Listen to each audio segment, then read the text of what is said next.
Nu ir aš tiesiog sėdau į lėktuvą ir galvoju, oh my god, va dabar tai...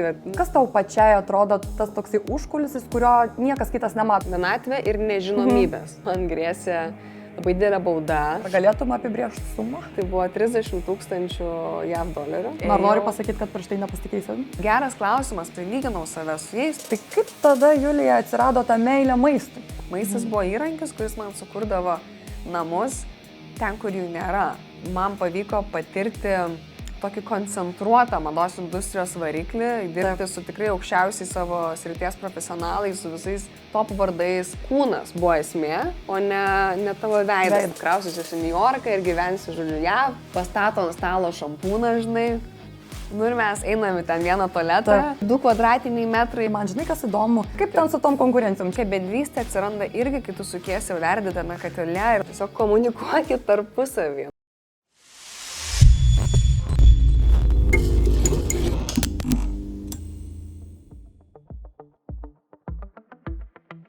Labas, Julija. Labas, Sandra. Labai man smagu tave čia matyti su tavo plačia šypsena. Ačiū, man čia žiauriai smagu būti. Labai laukiu šitą interviu. Taip, mes tavim derinomės ir pagaliau pavyko. Taip. Tai Julija, šiandieną aptarsime tavo karjeros kelionę, nuo vaikystės iki tos dabarties, ką veiki savo gyvenime. Ir tikriausiai pasimerkime į tą vaikystę iš karto. Gerai. Ar turi kokį nors tokį ryškų prisiminimą iš savo vaikystės?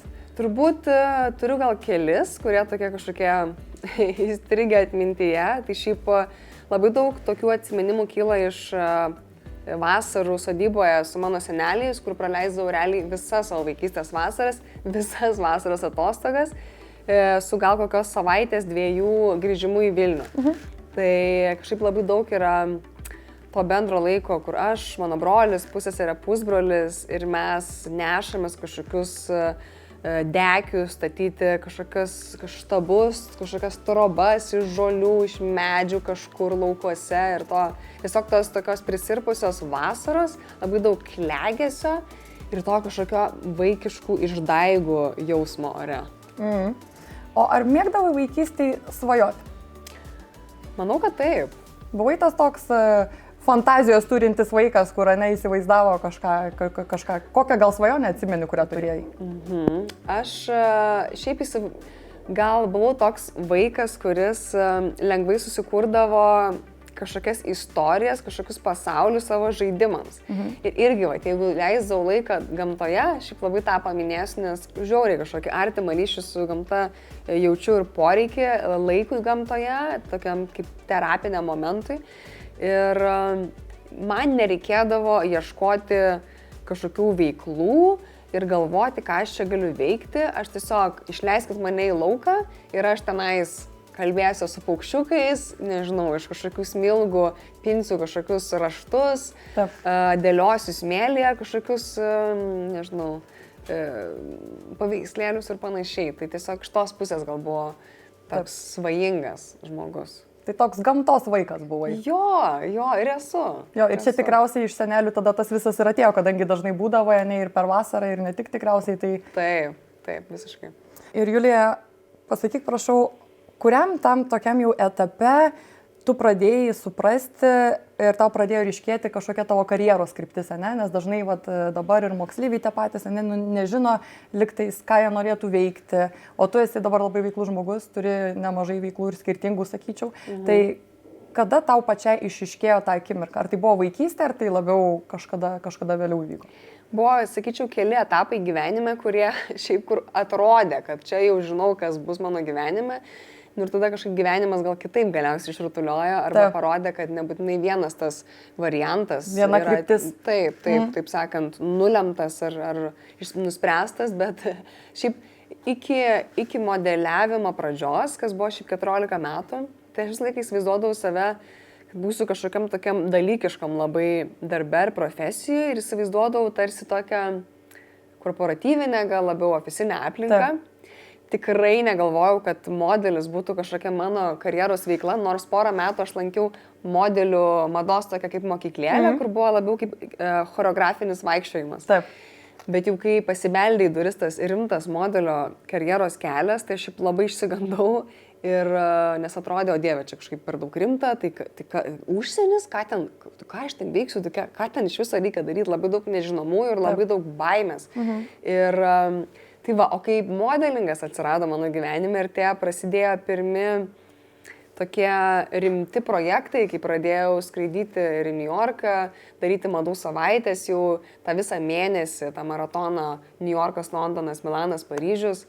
Tai tada aš jau supratau, kad modeliavimas tikrai yra ta karjeros kryptis, kurią noriu ilgesnį laiko tarpą parutuliuoti ir aš čia krausiuosi į New Yorką ir gyvensiu, žodžiu, JAV. Ir po to, žinai, irgi vėl sukasi metai ir tu vėl kažkaip supranti, kad tu JAV labai gerą leisti laiką, bet, ta prasme, gink Dieve, nenorėtum ten gyventi, nes tiesiog nesutampa su tavo gamtos vaiko. Taip, vizija visą. Taip. O bet kaip visgi tavo ir modeliavimo mokyklėlė tą atsirado, kur minėjai, ne? Nu, kaip čia, ar pati susiradai, ar gal tėvai nukreipė, kaip čia buvo?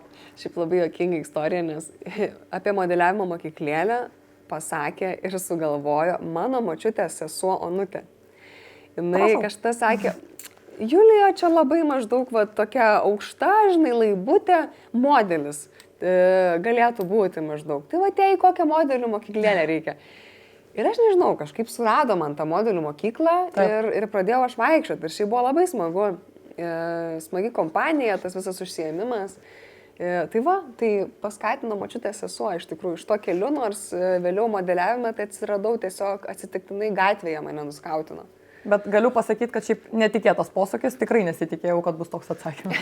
Čia kur dažniausiai ar vaikas tada pats, gal tėvai dėl to taip ir sako, čia prašau, močiutės sesuo. Tai kaip manai, jau kai truputėlį giliau į visą tą modelių gyvenimą, tiksliau atsiradai jau giliau tame modelių gyvenime, tai kas tau pačiai atrodo tas toksai užkulisis, kurio niekas kitas nemato, kaip ir apie Ameriką sakai, ne? Kur atrodo, kad čia svajonių šalis, čia žiauriai fainai, bet iš tikrųjų gyventojai, ne. Tai kaip yra su modeliavimu? Nes irgi atrodo kaip svajonių darbas. Taip, visiškai. Tai šiaip iš tikrųjų modeliavimas yra sunkus ir juodas darbas. Tai čia numeris 1, tam, kad tu kažkaip prasimuštum į tą sluoksnį, kur turi tikrai pastovių kažkokių darbų užsakymų, kur tu galų gale gali, būdamas ne vietoje tame mieste, gauti užsakymą kitur ir tiesiog, kaip užsakymą, kai tavęs klientas net nemato, ne, kad tu skrendi, tiesiogiai padarai tą darbą ir tada grįžti atgal į savo gyvenamąją vietą. Tai vien, kad šitą pasiekti statusą yra labai daug, dažniausiai būna labai daug metų, labai daug tokių labai mažų pajamų, už labai ilgas valandas, kapojimo ir sukimo iš naujo. Tai va, jeigu kažkaip pasiseka greičiau šiek tiek, kas šiaip mano atveju pavyko dėka šiaip vieno darbo, kuris labai daug nulėmė ir labai paklojo tą tokį rimtą pamatą. O koks tai darbas, jeigu nepaslaptas? Tai buvo pirma kelionė, man buvo beveik 15 metų, pirma kelionė į užsienį, Milanas, ir aš gavau Gucci Resort Show daryti. Tai buvo jau tas tikrasis resort show, ne kažkokia ten prezentacija. 70-ųjų Gucci mados namų metinėms švęsti Romoje. Ir ten atsidūriau tarp visos elitinės komandos, kalbant nuo vizažistų, plaukų meistrų, castingų direktorių, kas atrinkinėja modelius į būtent tam renginiui.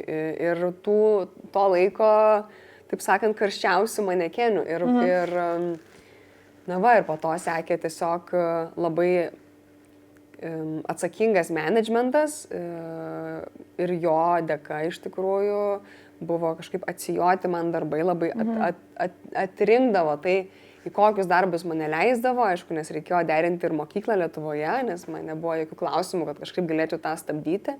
Ir mano motininis agentas, mano pagrindinis agentas vedlys, Massimo Parisi, tuo metu, dabar jis jau baigė savo karjerą ir tiesiog atostogauja, taip sakant, užsiema kitais dalykais, tai jisai labai didelę duoklę padarė šitam ir labai prižiūrėjo ir kažkaip suprato visą mados industrijos politiką ir kaip svarbu yra nesudeginti žmogaus, kai kažkas atsitinka tokio, o lipdyti palaipsniui tą ekskliuziviškumą kažkokį, kuris po to labai sėkmingai ir labai svarbiai atsiliepia tavo karjeroje.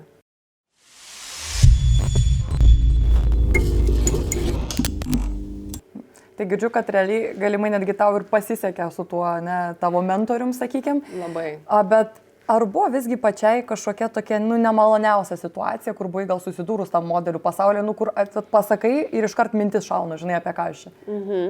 Taip, labai puikiai žinau, apie ką to papasakosiu. Dar prisiminiau, kad nebaigiu minties, tiksliau į kitus klodus nukeliavau, tai apie tą sunkumą. Tai šiaip norėjau papildyti, kad šiaip modelio darbe labai daug yra vienišumo ir vienatvės. Vienatvė ir nežinomybės. Tai tu neturi rutinos, neturi pastovumo, tai labai išblaško ir vargina šitas momentas ir vienatvės labai daug. Kad ir kaip keistai skambėtų, bet... Jo. Tai turi būti susidraugavęs su savimi, kad iš vis tokį darbą galėtum. Taip, turi būti su savimi susidraugavęs ir turi būti nebaisu ir leis laiką vienam ir kažkaip man nėra baisu, bet galų gale tu kažkaip nori kažkokį kurt savo tarsi brandolį iš kažkur, bet kai tu pastoviai gyveni ant lagaminų, tai tu neturi atspirties taško kažkokio. Neturi tos erdvės tam. Suformuotam savo ratui. Tai va. O apie tą... Baisiausią, gal tokią, ne baisiausią, bet nemaloniausią patirtį. Nemaloniausią patirtį, tai vienu metu man grėsė labai didelė bauda. Ar galėtum apibrėžti sumą? Taip, galėčiau apibrėžti sumą. Tai buvo 30 000 JAV dolerių. Okay.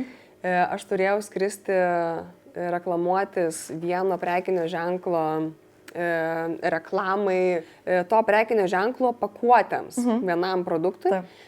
Ir realiai tai buvo fotosesija, kuri vadinama mados industrijoje unrecognizable, nes kūnas buvo esmė, o ne tavo veidas. Ten gal šiek tiek kažkur būtų profilio, bet ir aš to prekinio ženklo buvau anksčiau dirbusi, mes darėm reklamą kartu. Šiaip iki tos fotosesijos gal 4 mėnesiai atgal. Ir da mane patvirtina tam darbui ir aš atskrendu į New Yorką iš Londono, kur tuo metu gyvenu. Ir prasideda fotosesija, buvo ir vaikinas modelis ir aš. Ir padalintas laikas taip, kad dalį laiko fotografuojamas vaikinas, dalį aš. Mane pakviečia ant seto, tikrina šviesą, ten šiek tiek pafotkina kažką. Bet realiai labai daug buvo laukimo ir bėgant dienai aš supratau, kad kažkas yra labai negerai. Ir turbūt pajaučiau kas.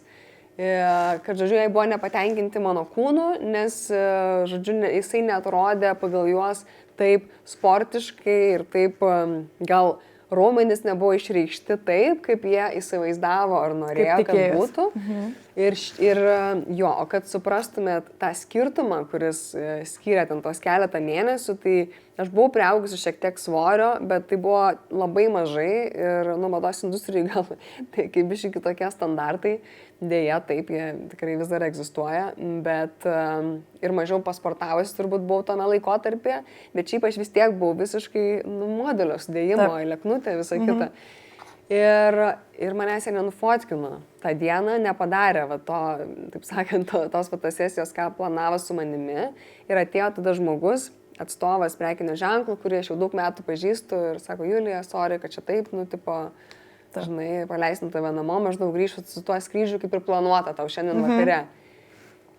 Nu ir aš tiesiog sėdau į lėktuvą ir galvoju, oh my god, va dabar tai, nu, nelaukiu rytojų, žinai, tas naktinis skrydis atgal į Londoną, aš nusileidžiu Londone, grįžtu atgal namo, skambina, aišku, mano agentas Massimo, kad sako, Julija, sako, tai kas čia vyksta, sako, o Dieve, taigi taugi grėsia ten, žodžiu, kažkokios baudos, ar nežinom kokios, bet sako, aš kalbėjau ką tik su IMG New Yorku, aš tuo metu IMG dirbau, priklausau agentūrai, kas yra viena prestižiškiausių ir stipriausių mados industrijos agentūrų. Sako, aš kalbėjau su jais, ten klientas super nepatenkintas, nusivylęs, sako, tu žinai, kaip elgtis tokioje situacijoje, reikia tiesiog komunikuoti ir tada kad galima būtų sugalvoti kažkokį scenarijų, žinai, kad kodėl tu negali skristi šitam darbui, žinai, kad kitą modelį pasiimtų, nu whatever. Bet, nu, va, tiesiog kažkaip aš nežinau, kodėl neiškomunikavau, gal bijojau, gal tai va ta baimė, tai kažkokia gėda, suprantant, kad gal čia ne iki galo gerai atrodo, kaip turėčiau atrodyti ir viskas bus gerai, tas va, aplaidumas tą momentą sukėlė tokią situaciją. Bet ačiū Dievui, kad po 2 dienų, po savaitgalio Londone, aš turėjau grįžti atgal į New Yorką kitai fotosesijai, žurnalo fotosesijai.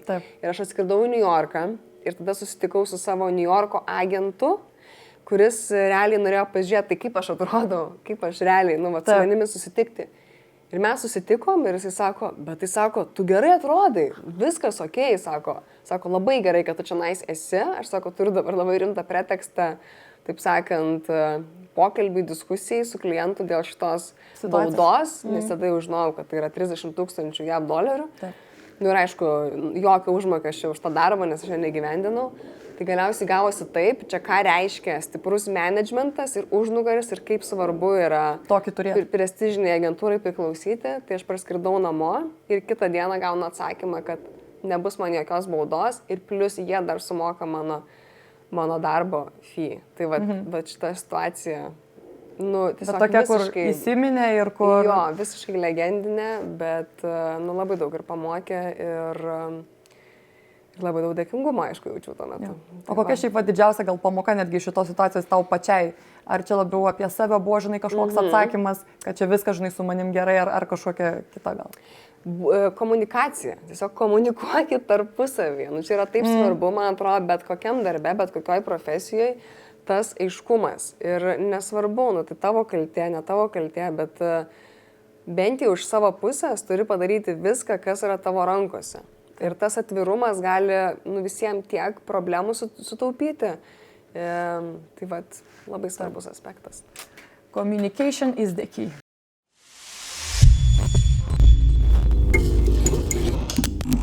Visas šitas modeliavimas ir visi reikalai, taip suprantu, kad tikrai buvai ten įsisukus. Kiek metų buvai modelio, dirbai modelio darbą? Nu tai gerus 16 metų. Wow. Okay. Ir čia nuo 14, nesakai, pradėjai? Taip. Okay. Tai kaip tada, Julija, atsirado ta meilė maistui? Ne? Vat, ir ta Kitchen Julie, kurią mes dabar irgi puikiai žinom, tai kaip atsirado ta meilė maistui iš to modeliavimo? Nes kaip tik atrodo, kad modeliai tai jau tikrai nesigamina valgyti. Oi, taip. Tai iš tikrųjų dėl modeliavimo iš dalies tai atsirado. Šiaip man būdavo įdomus maistas jau nuo jaunesnių dienų, nuo ankstyvos paauglystės. Aš augau be mamos, mano mamytė iškeliavo, kai aš dar nepažinojau jos, man buvo tik metukai su virš. Tai buvo tėtis ir seneliai namuose, žodžiu, ir močiutė realiai ir tėtis, tie žmonės, kurie gamino maistą ir visiškai skirtingai tą darė per savo kažkokius kitokias stilistikas. Bet man būdavo įdomu stebėti ir kažkaip paragauti. Ir nežinau, aš labai ilgai ieškodavau atsakymų, kodėl man netaip traukė ir kažkaip pagalvojau, kad galbūt tai, kad mačiau, jog maistas yra įrankis, kuris suburia žmonės. Ir man to šilumos, man taip norėjosi. Man visą laiką tai buvo brangu tas šeimos burbulas, žaidinys, kai yra kažkaip susėdama prie bendro stalo dalintis maistu. Ir matyti kažkokia gurmaniškas kažkoks aspektas buvo. Gal jisai atėjo iš tėčio, nes jisai buvo tas žmogus, kur atveždavo kažkokių įdomesnių ingredientų pabandyti ir aš neatsisakydavau visą laiką, šiaip testuodavau, man būdavo smalsu. O tada modeliavimas atsirado gyvenimo kelyje ir staiga aš tapau žmogus, kuriam nori, nenori, tu turėjai pasirūpinti kažkaip savo mitybą, savo maistu. Ir dar tais laikais negalėjai sau leisti kažkur ten labai kavinėse, restoranuose valgyti, tai tu daug gamindavais namuose. Tai tiesiog pamažu kažką pradėjau daryti, testuoti. O galiausiai, kai modeliavimas jau tapo mano pagrindinė gyvenimo profesija, po mokyklos baigimo, aš išsikrausčiau į Londoną. Ir prasidėjo tas toks rimtas, visiškai ilgalaikis gyvenimas ant lagaminų. Ir man reikėjo labai veiklos, kuri būtų kaip meditacija ir ramintų. Ir maiste aš suradau tą ramybę. Maistas buvo įrankis, kuris man sukurdavo namus ten, kur jų nėra. Taip.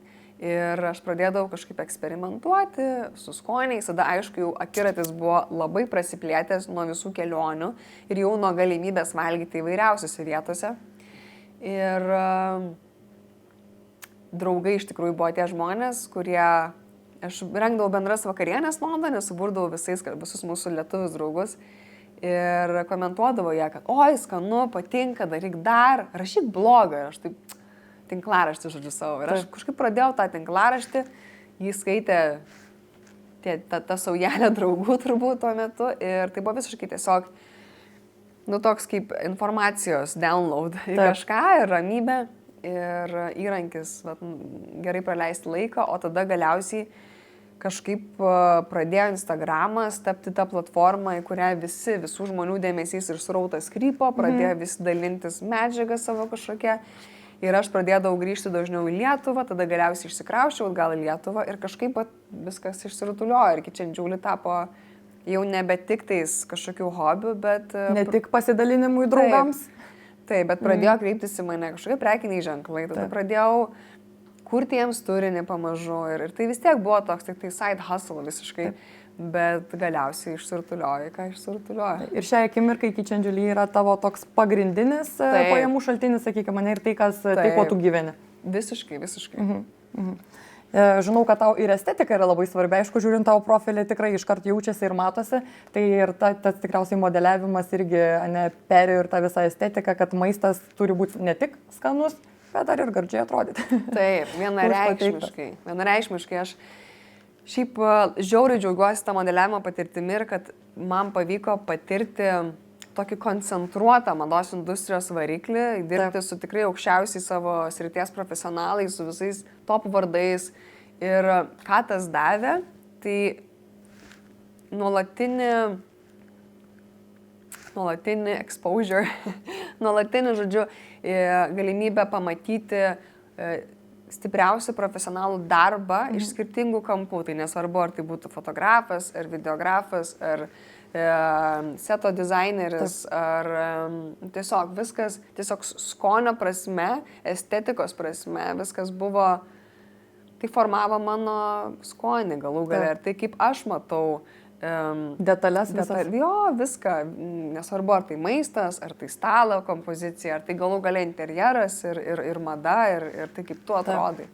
Tai labai dėkinga esu už tai ir džiaugiuosi, kad man tai buvo įdomu ir aš siurbiau turbūt į save visą tai ir kas galiausiai išsitransliuoja vienaip ar kitaip mano dabartiniam profesiniam kelyje. Čia gal kur netgi pirmiausiai net ir nesupranti, kad tai neformuoja tokius visokius ir įgūdžius ir viską ir tada toksai, kur jau praeina kažkiek laiko ir tada galvoja, okei, va čia dėl šito tai buvo. Taip. Ir čia, žinai, kai žmonės sako, ai tai čia tik detalės, žinai, bet iš detalių susideda visuma.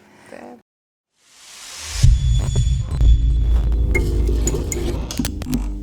Dar norėčiau tavęs paklausti, mes čia labai daug ir apie darbą kalbėjom, bet koks žmogus tu esi namuose? Vat labai daug iš tikrųjų paminėjai, ne, kad ir šeima tau yra labai svarbu ir va, tas maistas tau kūrė tą atmosferą.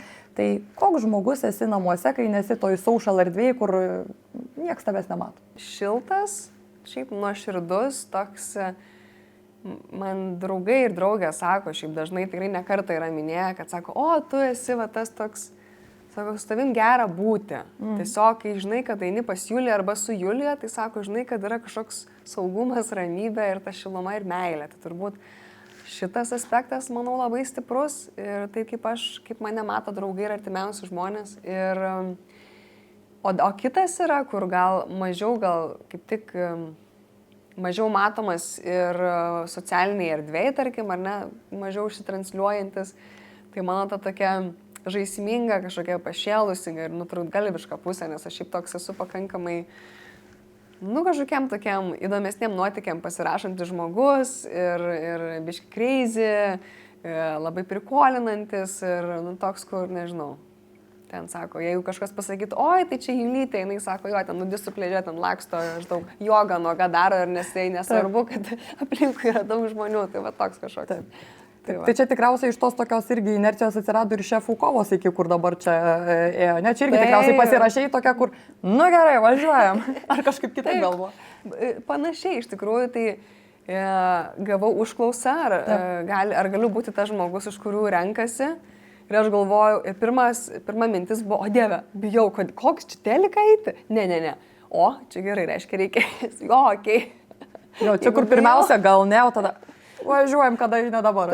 Taip. Ir tada dar kaip tik galvoju, oi, taigi kaip tik reikia dabar daryti, kol, taip sakant, dar aš čia, nieko nepriklausoma, vaikų neturiu, tai dabar jau Dabar jau būsi priklausoma. Laidos kažkaip prasidėjus filmavimus, aš sužinojau, kad vis dėlto laukiuosi. Nuoširdžiausias sveikinimai. Ačiū labai. Nuo manęs, nuo komandos, iš galo ploja.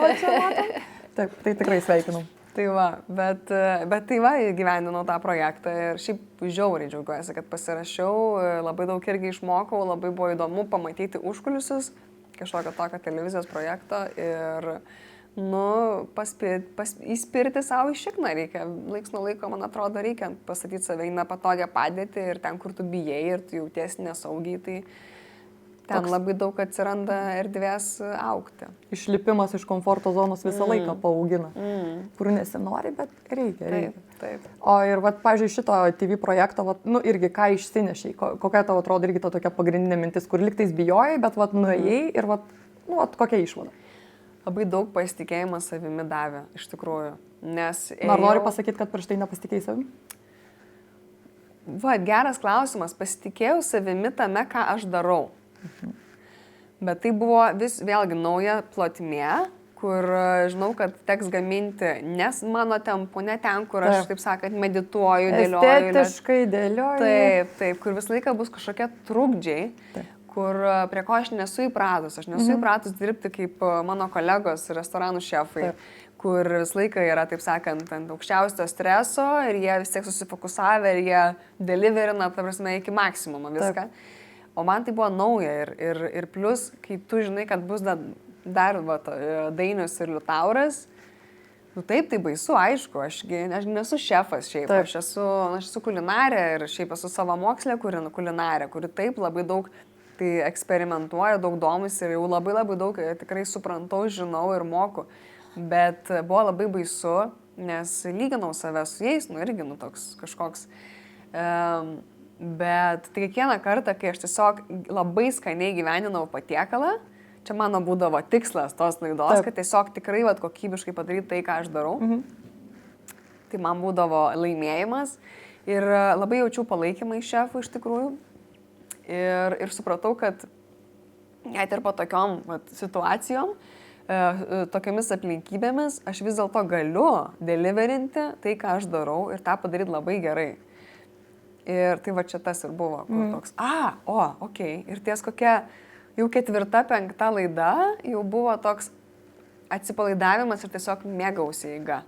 Tu dar tą konkurencijos aspektą labai gerai paminėjai ir man žinai, kas įdomu, turi palyginimą šefai, televizijos laida ir modelio gyvenimas. Taip. Tai kaip ten su tom konkurencijom? Čia jau tai palaikymo, ar nėra taip, kad modelių pasaulyje nebuvo to palaikymo iš kitų, ar visgi ten vieni kitus palaiko tokia bendruomenė, jo varyk, tau čia geriau sekasi, super, važiuok, tai kaip buvo čia šitam aspekte konkurencijos?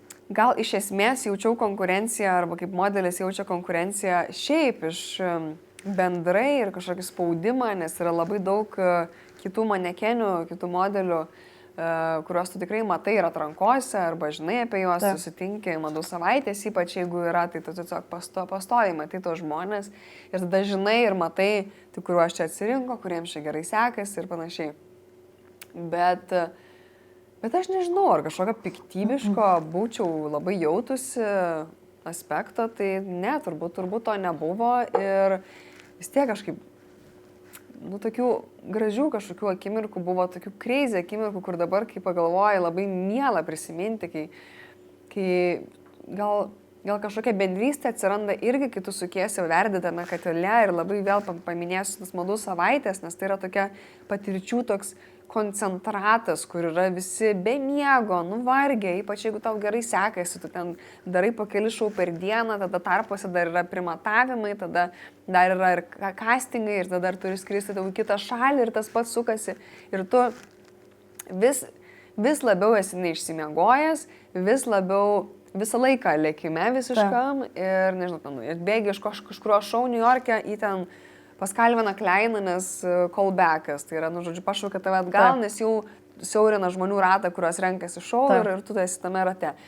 Atvarai, bet tu atvarė su ten iš Altuzaro šou su banguotais plaukais, čia kažkokiais spalvotais, tokiais vos neklyjais, žinai, žėlėm plaukų, o pas Calviną Kleiną viskas super griežtai, net per atrankas turi būti jokio makiažo, viskas super. Plaukai atgal surišti į gumytę, žodžiu, viskas, švarus veidas, visiškas minimalizmas ir švara. Ir, žinai, atvaro visos mergos ten su belio kokiais veidais plaukais, tada atsidaro duris, komandas iš Calvino Kleino komandos, žodžiu, atrankos, sako kažkas, panas sako, labai prašau, reikia susitvarkyti, visada žino, ką čia tai reiškia, pastato ant stalo šampūną, žinai, ir mes einame ten vieną tualetą, 2 kvadratiniai metrai, žinai, viena palenkus galvą, viena, kita panai plauna galvą, žinai, ir taip sukasi ratas ir mes ten bandom kažką padaryti, žinai, kažkaip nusiimti visą tai, kas yra ant tavęs ir tam, kad padarytum tą castingą. Nu ir taip tiesiog viena istorija po kitos ir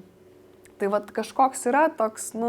Visgi nėra gal tos tokios konkurencijos, ne, kur atrodytų, nes man taip kaip žmogų, kuris nesusijęs su modeliu pasauliu, tai kaip tik atrodo, kad ten tikriausiai tokia konkurencija yra gal tarpusavėje, nes atrodo, ne, gal tu ten kokiam geresniam projekte esi ar kažkur ir tada tikriausiai klausimas, ar gali būti ten ta draugystė, žinai. Taip, bet aš nežinau, gal aš buvau tiesiog tame sėkmės kūdikis. Tarp tų sėkmingųjų, nežinau. Taip. Matai, kai pati skleidi pozityvą ir gėrį, tai tada ir trauki tokius žmonės aplink. Šiaip gali būti, jo. Taip.